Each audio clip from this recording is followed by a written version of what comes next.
Hello students, good morning. तो चलिए, जैसा कि बोला था कि न्यूमेरिकल्स करेंगे, तो आज और अच्छे अच्छे न्यूमेरिकल्स लेकर आया हूं मैं आपको समझाने के लिए। Come on, let's start without wasting any time.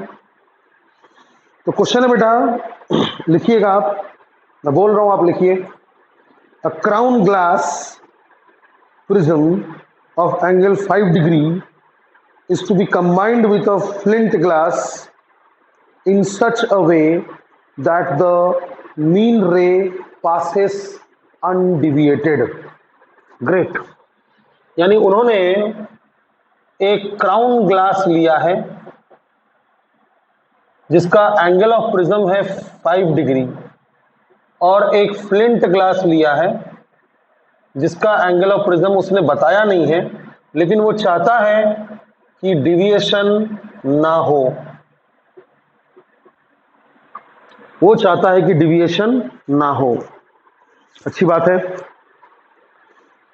तो बिल्कुल सही, वो पूछ रहा है कि find the angle of the flint glass prism needed.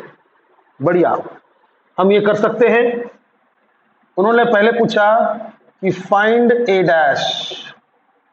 रुकिए, गिवन क्या क्या है? गिवन है रेड के लिए, येलो के लिए और वायलेट के लिए रिफ्रैक्टिव इंडेक्स है 1.514। गिवन है येलो के लिए, रेड के लिए और वायलेट के लिए 1.514, 1.517। नहीं, पहले रेड और फिर येलो। एंड वायलेट के लिए 1.523। ये हो गया क्राउन ग्लास के लिए। और फ्लिंट ग्लास के लिए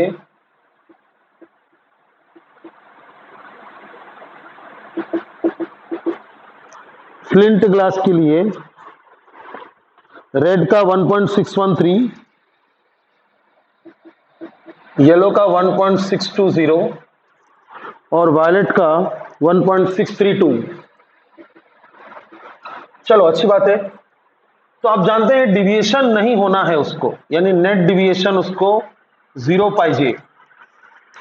तो आप क्या बोलेंगे कि deviation by first prism plus deviation by second prism must be equal to 0। अब डिविएशन का फॉर्मूला आपको याद है, it is a into mu Y minus 1 plus a dash into mu Y dash minus 1। So everything is given, just find out a dash. So how will you do it? A dash is equal to minus of mu I minus 1 upon mu I dash minus 1 into A, है ना? A dash into this, ये चला जाएगा नीचे, और A into mu I minus 1 ऊपर रहेगा। Just put the values. A is 5 degree, mu I is 1.517 minus 1 upon mu I dash is 1.620 minus 1। बस हो गया। -5 डिग्री 1 माइनस, सो 0.517 अपॉन 0.620। तो ये नंबर 1 से छोटा होगा, तो 5 इंटू 1 से छोटा इज 5 से छोटा। So the answer will B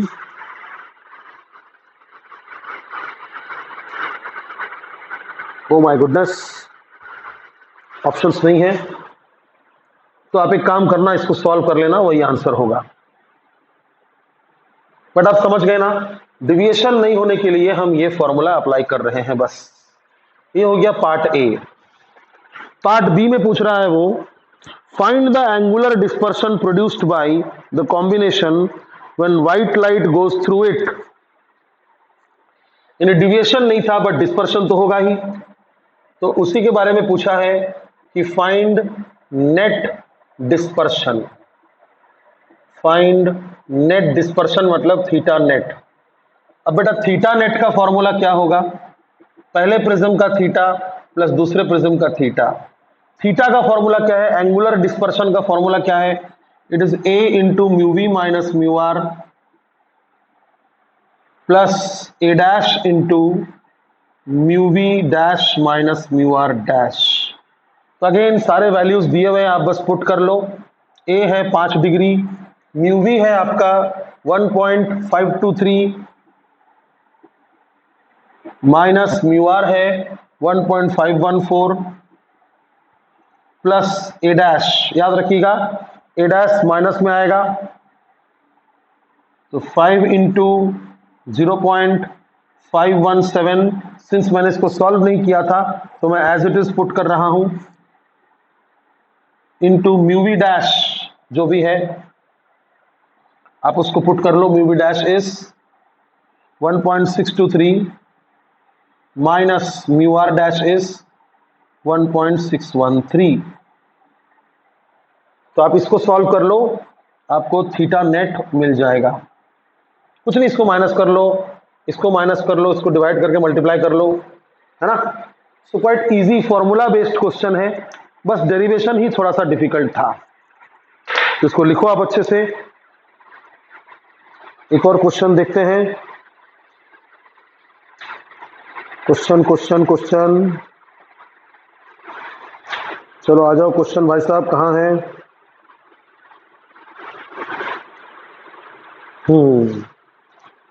चलिए, ये क्वेश्चन जबरदस्त है।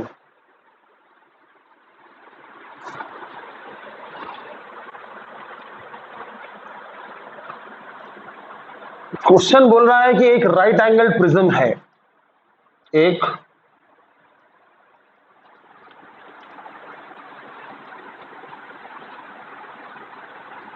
राइट एंगल प्रिज्म है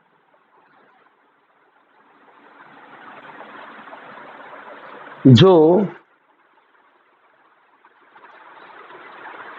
पानी में सबमर्ज्ड है। A glass prism of refractive index 1.5 is immersed in water जिसका रिफ्रैक्टिव इंडेक्स 4/3 है। तो ऐसा करके पानी है, ठीक है, इस तरह से पानी है, पानी ही पानी है, और इसका म्यू दिया हुआ है 4/3, और इसमें एक ग्लास प्रिज्म है ऐसा।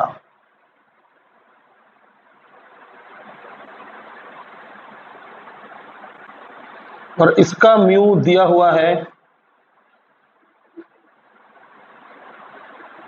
3/2, ऐसा इमर्स्ड है। अब वो बोल रहा है कि अरे अच्छा, नाम है ए बी, इसका नाम है ए, इसका नाम है बी, और इस पॉइंट का नाम है सी। फिर वो बोल रहा है a light beam normally on the face AB, a light beam normally on the face AB is totally internally reflected to reach on the face BC। अच्छा, तो 4 ऑप्शंस दिए हैं आपको।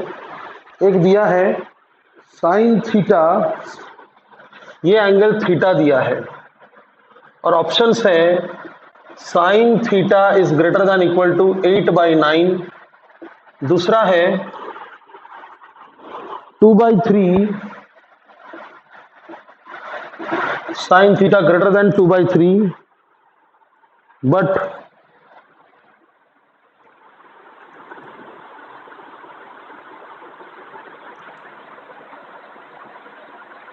8/9, तीसरा है sine theta is less then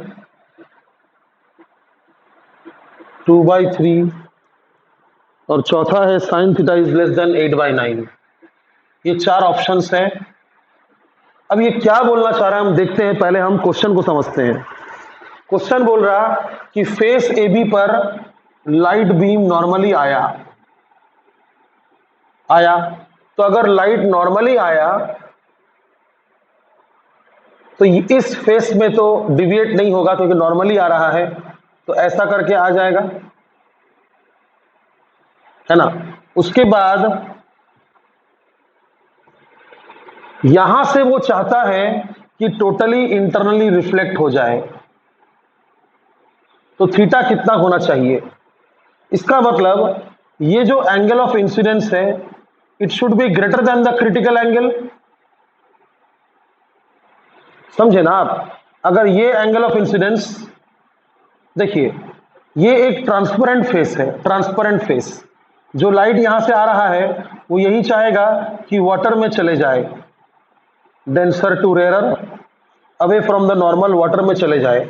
लेकिन question क्या चाहेगा, क्वेश्चन चाहता है कि ये अंदर ही अंदर रिफ्लेक्ट हो जाए।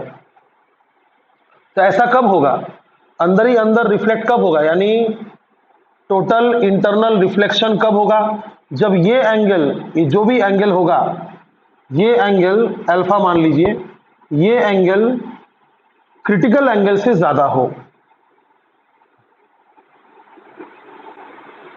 या कम से कम क्रिटिकल एंगल तो भी हो। क्रिटिकल एंगल अगर एग्जैक्ट हुआ तो ये रे जो है वो अलोंग द सरफेस जाएगा, और क्रिटिकल एंगल से ज्यादा अगर हुआ तो ये रे अंदर ही अंदर रिफ्लेक्ट हो जाएगा। समझे आप। तो आप ध्यान से देखना, काफी सिंपल सवाल है। ये एंगल 90 है, तो ये एंगल कितना होगा, 90 माइनस थीटा। अच्छा, आप ध्यान से देखना, ये एंगल भी 90 है क्योंकि ये नॉर्मल है, तो ये एंगल अगर 90 है और ये एंगल 90 माइनस थीटा है तो ये भी थीटा होगा, होगा ना। तो मैं अगर चाहूंगा कि ये थीटा क्रिटिकल एंगल हो तो मैं क्या लिखूंगा, for theta to be critical angle मैं क्या लिखूंगा, sine theta must be equal to 1 by mu, sine theta must be equal to 1 by mu. अब म्यू किसका, वो तो मैंने आपको सिखाया है कि हमेशा डेंसर का म्यू लिखिए रेयरर के रेस्पेक्ट में। तो इसका मतलब क्या हो जाएगा, mu R upon mu D. अब रेयरर मीडियम कौन है, वाटर है, तो यहां पर रेयरर की जगह म्यू डब्ल्यू और डेंसर की जगह म्यू ग्लास। म्यू डब्ल्यू कितना है, 4/3, और म्यू ग्लास कितना है, 3/2। कितना हो गया, 2 ऊपर जाएगा, 4 2 ज़ा 8 और 3 3 ज़ा 9, बस हो गया। इसका मतलब अगर आप चाहते हैं कि ये एंगल का साइन 8/9 से ज्यादा हो तभी क्रिटिकल एंगल आएगा। इसका मतलब sine theta must be greater than equal to 8/9। समझ रहे ना आप। अगर ये थीटा का साइन 8/9 से कम हो गया, इसका मतलब क्या होगा, ये थीटा क्रिटिकल एंगल से कम हो जाएगा, और क्रिटिकल एंगल से कम होने से क्या होता है, लाइट डेंसर से रेयरर में आ जाएगा, यानी टोटल इंटरनल रिफ्लेक्शन नहीं होगा। तो अगर आप चाहते हैं कि टोटल इंटरनल रिफ्लेक्शन हो, इस मीडियम में ना जाए, तो ये थीटा का जो साइन होगा वो 8/9 से ज्यादा होना चाहिए। तो इसलिए ये आंसर करेक्ट है। इतना इजी क्वेश्चन जेडब्ल्यू में आया था, जेडब्ल्यू एडवांस में आया था, वो भी कब, 1991 में। समझ में आया। तो काफी अच्छा क्वेश्चन था, आप इसको जरूर लिखिएगा। क्वेश्चन क्या था, a ray of light falling normally on the face A B should not pass refract through the face B C. What should happen then? It should get internally reflected, or at least it should pass through the surface BC. पास इधर नहीं होना चाहिए, along the surface कम से कम होना चाहिए। तो उसके लिए अगर along the surface आप चाहते हैं तो sin theta will be equal to 8/9, और अगर आप टोटली इंटरनल रिफ्लेक्शन चाहते हैं तो sin theta will be greater than 8/9। तो रिफ्रैक्शन नहीं होने का दो चांस है, या तो इक्वल टू 8/9 या तो ग्रेटर देन 8/9, इसलिए ग्रेटर देन इक्वल टू 8/9। आई बात समझ में। तो ये भी काफी अच्छा क्वेश्चन था, आप इसको लिखिएगा जरूर।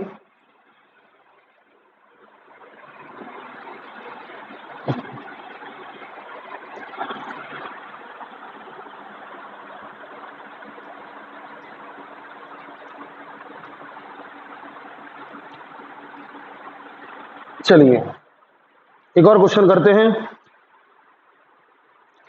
क्वेश्चन, हाँ ये क्वेश्चन भी बहुत सुंदर है। A thin prism P1 with angle 4 degree, ये भी एग्जाम में आया हुआ है। A thin prism P1 with angle 4 degree, यानी पहले प्रिज्म का एंगल ऑफ प्रिज्म कितना है, 4 degree.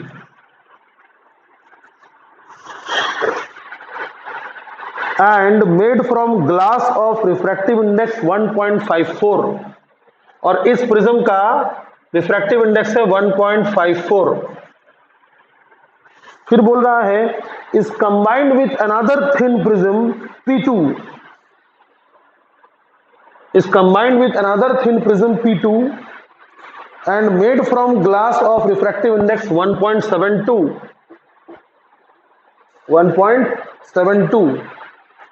to produce dispersion without deviation, to produce dispersion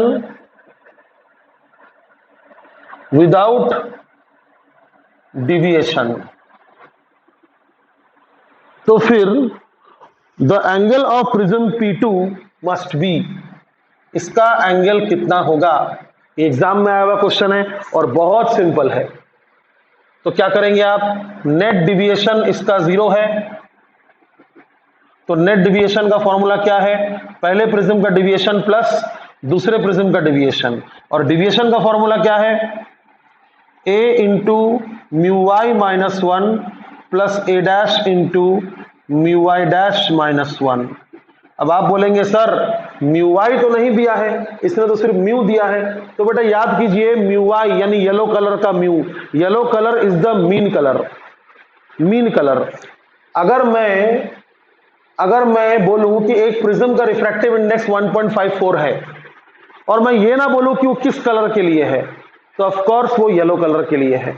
for example इस क्लास में मान लीजिए अलग अलग एज के बच्चे बैठे हैं, बट अगर मैंने बोला इस क्लास का एज ग्रुप लगभग 15 साल है, इसका मतलब मैक्सिमम बच्चों का एज 15 साल है, इसका मतलब इस क्लास में एज का एवरेज कितना होगा, 15 साल। समझे। तो अगर कोई स्पेसिफिक कलर का म्यू नहीं दिया है तो वही म्यू वाई होता है। समझे। तो ए कितना है बेटा, 4 डिग्री, म्यू वाई कितना है 1.54 माइनस 1 प्लस ए डैश हमको पता करना है, और म्यू वाई डैश कितना है 1.72 माइनस 1 इज इक्वल टू 0। तो ए डैश निकल जाएगा, it will be 4 into 1.54 minus 1 upon 1.72 minus 1। तो very easy, minus 4 into 0.54 upon 0.72। मैं कैलकुलेशन भी कर सकता हूं, 18 3 जा 54, 18 4 जा 72, 4 4 कट गया, आंसर इज -3 डिग्री। तो what do you mean by -3, कि पहला प्रिज्म अगर सीधा है तो दूसरा प्रिज्म उल्टा है। Minus sine indicates the opposite sine of angle of prism. तो ये भी एग्जाम में आया था, कब, 1999 में आया था, नहीं सॉरी 1990 में आया था ये JEE। चलिए और एक क्वेश्चन करते हैं, बस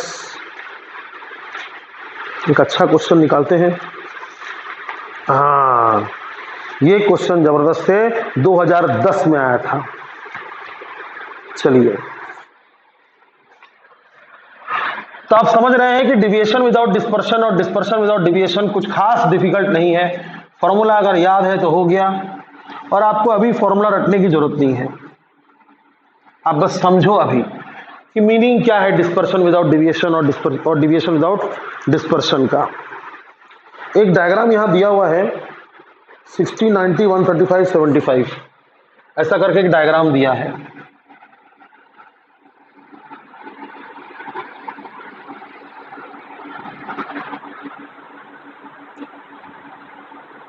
ऐसा, ये एंगल 75 है, ये एंगल 135 है, ये एंगल 60 है, और ये एंगल 90 है।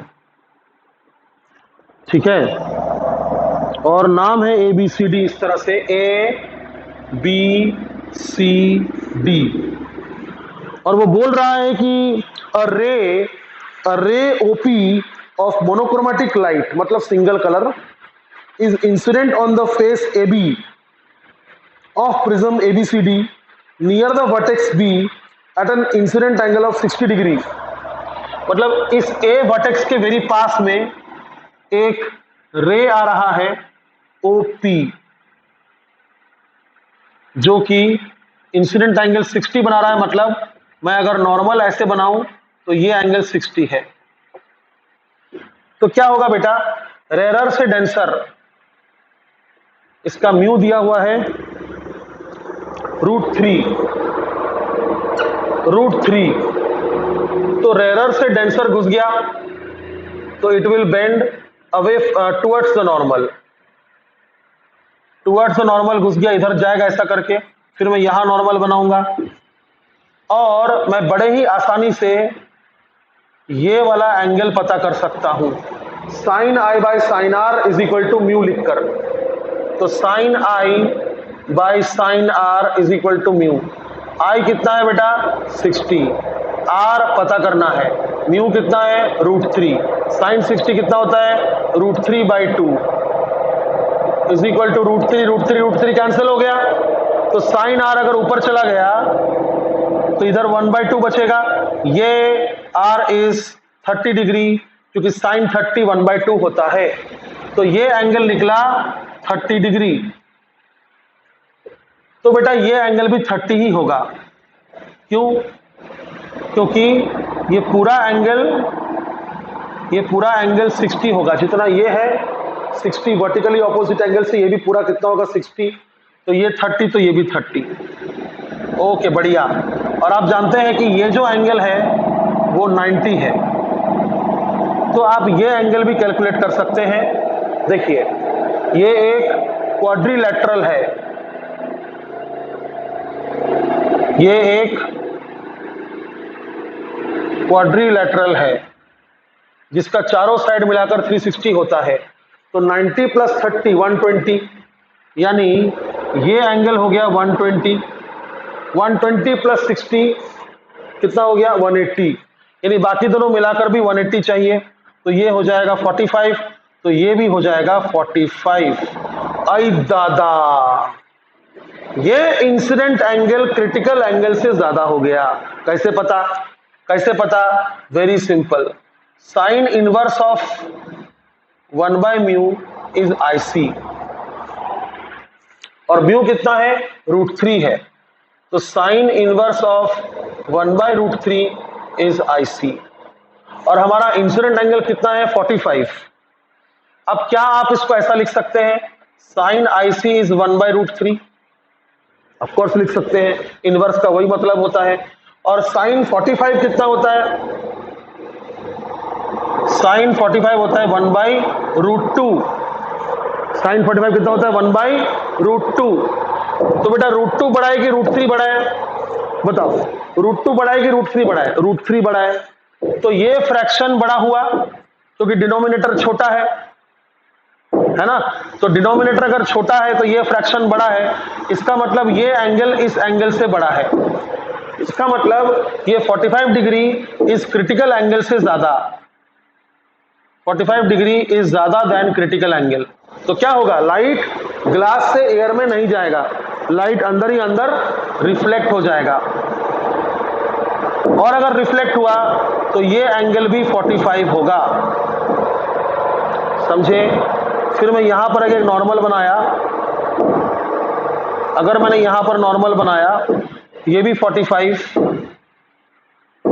ये भी 45, ये 75 45 कितना हो गया 120। तो ये हो जाएगा 60, तो ये हो जाएगा 30। तो अब ये लाइट इधर नहीं जाकर इधर मुड़ जाएगा और ये एंगल हो जाएगा sine i by sine are,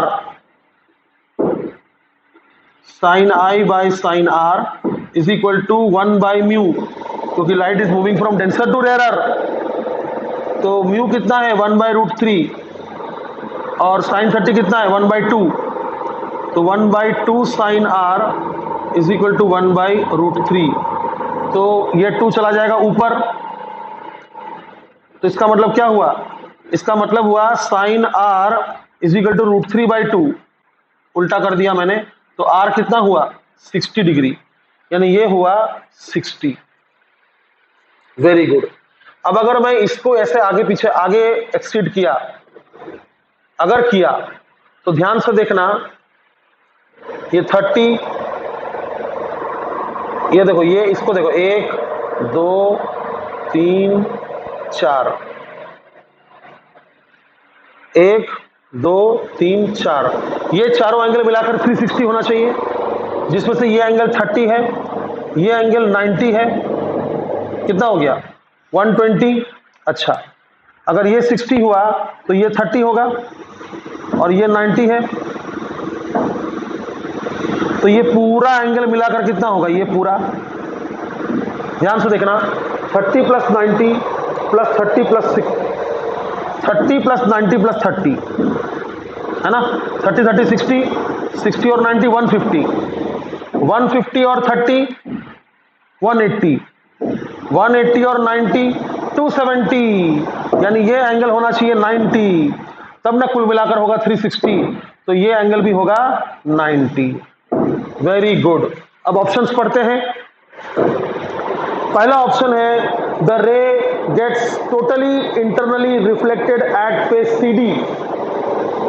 CD मैंने नाम गलत दिया लगता है, ये A है, ये A है, ये B है, ये C है और ये D है।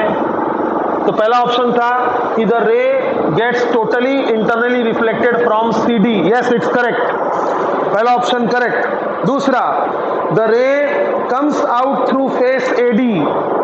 यस, इट्स ऑल्सो करेक्ट, ये AD से बाहर आ जा रहा है, ये भी करेक्ट है। तीसरा ऑप्शन है the angle between incident ray and emergent रे इज 90, ये भी करेक्ट है। और चौथा ऑप्शन है the angle between the incident ray and emergent रे इज 120, ये गलत हो गया। तो इसका 3 ऑप्शन करेक्ट है, A, B और C, कि भाई पहला ऑप्शन था यहां से इंटरनली रिफ्लेक्ट होगा, दूसरा ऑप्शन था यहां से पास होगा, और तीसरा ऑप्शन था इंसिडेंट रे और इमर्जेंट रे के बीच में 90 डिग्री का एंगल बनेगा। तो मल्टीपल चॉइस क्वेश्चन था ये। Bye bye. अब मंडे को जो होगा शुरू, उस पर थोड़ा अच्छे से ध्यान दीजिएगा।